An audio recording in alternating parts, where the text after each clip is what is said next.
Sinu no kura no kwashi okla. Iye ni maye ko ege twenjole ba. Bona. Iye ni maye ko ege twenjole ba onu pa yelele. Iye ni maye ko ege twenjole ba onu pa yele. Awo iye ni maye ko ege twenjole ba. Yo Benjamin nyekwa we teshi plug live. Mene wodenche wo chata wono fiano woyin no kamo ye ganda ngbe teshi plug ele pe e shiami. Ni wo asmage wo bi nu mu egbe ni wo gela na 1 2 3 go ye plug eno nu mu we nele je ngene eche bona na e system mi shida pe ogan ayo wa nyumo okuleji age emu entu ami ko ba shibia ni nu mu ye shiba mi o ja ye teshi plug eno. Yeah, cool down, yeah, yeah, yeah. Nga cool down, cool down, cool. Yeah, Adani Besne. Inyami, Tashi. Inyami. What? You know where she va me. O gano get sheshon wa ni mletwa ni mi onage olala felo ulu wa yo wa ni we ba pale nutumo no nto ma bi bo age mini ba ya no age no ye yin no kamoko ye alo mini ji no ni ba no bi no ni ma wie bia na ji no ni nyumbo decide obo beno ko bi mo work bia na mi na ke eche dadi lumba. Yes sir. Ni lumba na echele nyame eba tuini ni achele keti ni mi hutu boni ntashie ni nke bogba asande mi ntulolo yes sir. Ni hiemi yes sir. Eko jino ni no la ha bo bia ni lala he ni nke da shi numu oga shakwa tragele ko ochele obagba ma dun mo yi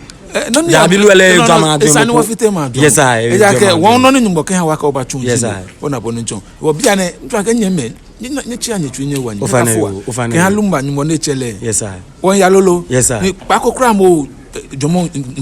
ntwanke kiki ni libi sinwe mabibo question 1 2 3 ko ona be go me olala e bona echon woni ni woketo woyi ni mene e anu wo ba she ye ni wo she bona we lala ko kaiti yake shimi ya Lagos ma bane ke yake shinkaya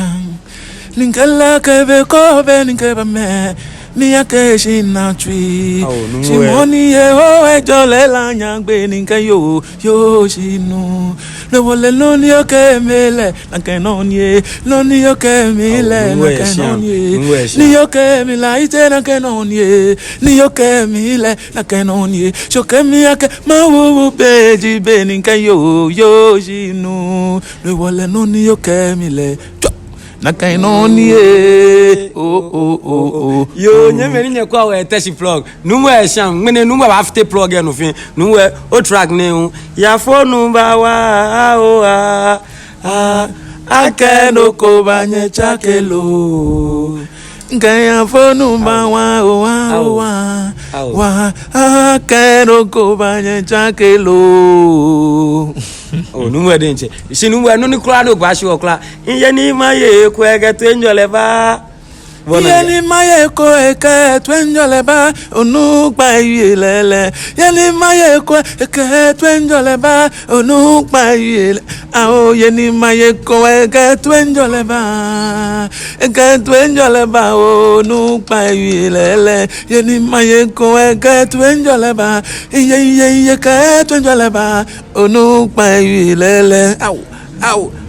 Aw ayiyo inyemi ayi ofejo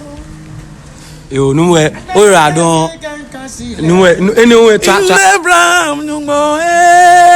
ke Isaac nyungbo yo ka Jacob nyungbo kami esha akakojo mi kra awo Abraham nyungbo ke Isaac nyungbo yo ka Jacob mawu kami esha akakojo mi kra nka ingmejila ko sijele mlive wo mi dun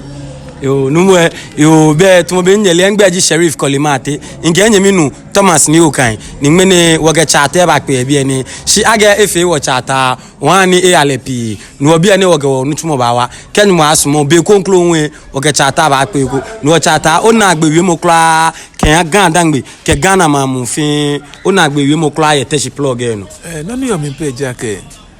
Ghana Ghana wo Ghana bi fen wo no mi ni boni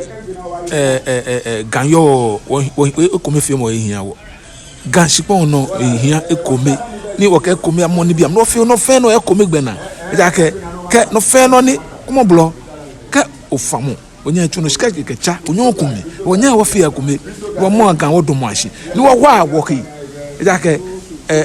wo gan no ne jo wo page no onya wo momo wo mi no wo fe ekomi no wo ki shi no ni yo gan da wo nyeme gan ne wo mo ami ni luma o nete to bo ni nko onye ni mo echele shi nkanye ya wo hia mi wo solmo pe anya solo anya ha mi ni mo mo mi ni madumo shi no ni ba nka sha kwa ofe no ko echencho nye ba nuwi wo bo nye tamaku nla fi opo hanye nye ba nuwi yo numu ajob wa teshi plug enu numu efito ofia ya abu ni anoche ke efi won again ke oba ni nabo no ngawo ke support no yo no gawo no twa no manya ba ya numu ra do